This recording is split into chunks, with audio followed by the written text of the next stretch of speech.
దేవుని బిడ్డలారా, ప్రభువైన యేసయ్య నామములో మీ అందరికీ క్రిస్మస్ శుభాకాంక్షలండి. లూకా రాసిన సువార్త 2వ అధ్యాయం 14వ వాక్యాన్ని చదువుకొని ఈ రోజు కొరకు మనము ప్రార్థన చేద్దాం. సర్వోన్నతమైన స్థలములలో దేవునికి మహిమయు, ఆయనకిష్టులైన మనుషులకు భూమి మీద సమాధానమును కలుగునగాక అని దేవుని స్తోత్రము చేయుచుండెను. అవును ప్రియమైన దేవుని బిడ్డలారా, ప్రభు అయిన యేసయ్య మన రక్షకుడు బెత్లెహేములో పుట్టాడు అనేటువంటి యొక్క శుభవార్తను కాపరులకు దేవదూత ప్రకటించిన తరువాత పరలోకములు దేవదూత సమూహము పాడారంట. ఏమని పాడారంట? సర్వోన్నతమైన స్థలములలో దేవునికి మహిమయు, భూమిలో సమాధానమును కలుగునుగాక అని. అవును ప్రియమైన దేవుని బిడ్డలారా, ఈ భూలోకములో ఎందుకండి ప్రభు అయిన యేసయ్య ఉదయించాడు? ఈ భూలోకములో ఎందుకండి ప్రభు అయిన యేసయ్య జన్మించాడు?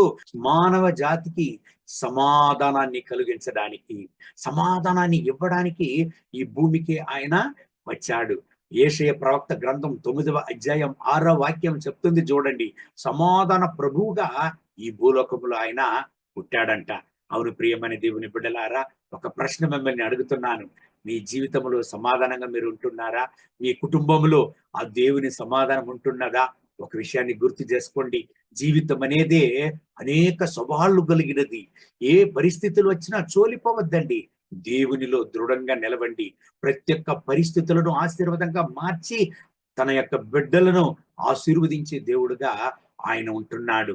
అవును ప్రియమైన దేవుని బిడ్డలారా, ఈ రోజు ఈ ప్రభు అయిన యేసయ్య ఈ సమాధానాన్ని మీకు ఇవ్వడానికి సిద్ధంగా ఉంటున్నాడు. కళ్ళు మూసి ప్రార్థన చేద్దామా? ప్రభు అయిన యేసయ్య 2024వ సంవత్సరానికి ముందు ఈ భూలోకంలో మా కొరకే మీరు జన్మించారు. కారణం మాకు మీ సమాధానాన్ని ఇవ్వడానికి. అవును ప్రియమైన దేవా, ఈ ప్రార్థనలో నాతో ఏకీభవించి ప్రార్థించే ప్రతి ఒక్క దేవుని బిడ్డల కొరకు ప్రార్థన చేస్తున్నాను. వీళ్ళని ఆశీర్వదించండి. మీ రక్తపు కోటలో వీళ్ళని దాచుకోండి. మీ యొక్క కృపా ప్రసన్నత వీళ్ళపైన దిగువచ్చును కాక. వీళ్ళ కుటుంబాన్ని ఆశీర్వదించండి నాయనా. ఎవరంతా సమాధానం లేక కన్నీటితో దుఃఖంతో ఆ వేదనతో ఉన్నారో ప్రతి ఒక్కరిని కూడా ముట్టండి నాయన. మీ కృపా ప్రసన్నత వాళ్ళపైన దిగివచ్చును గాక. మీ రక్తపు కోటలో వాళ్ళని దాచుకోండి. వాళ్ళ కుటుంబాన్ని ఆశీర్వదించండి నాయనా.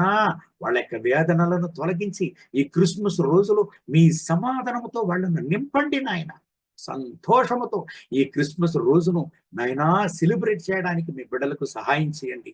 మహిమ ఘనత స్తుతి మీకే. యేసయ్య నామములో వేడుకుంటున్నాం మా ప్రియ పరలోకపు తండ్రి. ఆమేన్, ఆమేన్. May God bless you. Wish you happy Christmas.